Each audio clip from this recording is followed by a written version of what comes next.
নাকি স্যার এই অতিরিক্ত তাপমাত্রা আমাদের কিডনির উপর কি প্রভাব ফেলছে? এই যে তাপদাহ বা প্রচণ্ড গরম, এই গরমে কিন্তু আমাদের শরীর থেকে প্রচুর ঘাম বের হয়ে যায়, সেই সাথে লবণ বের হয়ে যায়।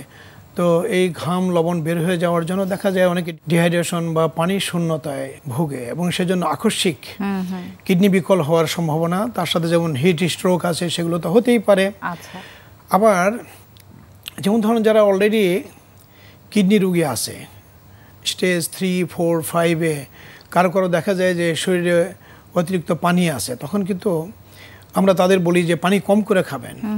কিন্তু এই যখন যেমন তাপদাহ চলতেছে, তো এখানে কিন্তু ঘাম হয়ে যাওয়ার জন্য এদেরও একটা, যখন পানি আমরা লিমিট করে দিচ্ছি, তারা হয়তো মনে করছে একটু বেশি পানি খাইলেই তো তাহলে ক্ষতি হয়ে যাবে, পানি কম খেলো, তাহলে কিন্তু তাদেরও আবার এই ডিহাইড্রেশন হতে পারে।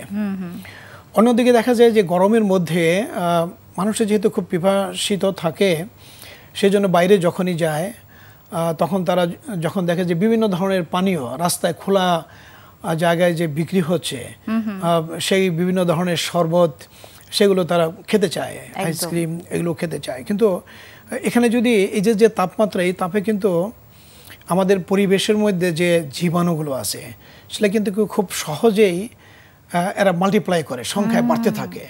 এবং এই সময় যদি সেই জীবাণুযুক্ত খাবার খায়, তাহলে তাদের ডায়রিয়া, বমি এগুলো কিন্তু প্রচুর পরিমাণে হতে পারে। আর এই ডায়রিয়া, বমির জন্য কিন্তু অনেকেই দেখি এই সময় কিডনি বিকল হয়ে আমাদের কাছে চলে আসতেছে। আবার দেখা যায় যে হিটের মধ্যে এই যে ঘাম হয় এবং আমাদের বডির যে নর্মাল যে ব্যালেন্স যেটা আছে, হোমিওস্ট্যাসিস আমরা যেটা বলি, সেটার উপরে ইম্প্যাক্ট করে। যার জন্য দেখা যায় যে একদিকে যেমন কিডনি ফেইলিওর বেশি হয়, আবার অন্যদিকে হার্ট অ্যাটাকের হারও কিন্তু বেড়ে যায়। আবার হার্টের সাথে কিডনির সম্পর্ক, যখন দেখা যায় হার্ট অ্যাটাক হয়, হার্টের জন্য কিডনি বিকল হয়ে যাচ্ছে, কার্ডিওরেনাল ফেইলিওর।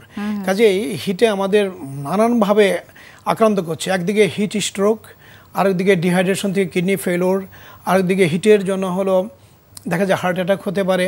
আবার এই বেশি তাপমাত্রার এই পরিবেশে জীবাণুগুলো বেশি বংশবৃদ্ধি করে, যার জন্য ওইগুলো যদি খাবার সাথে যায়, তাহলে আমাদের ডায়রিয়া, বমি, বিভিন্ন ধরনের জ্বর, ইনফেকশন এগুলো হতে পারে।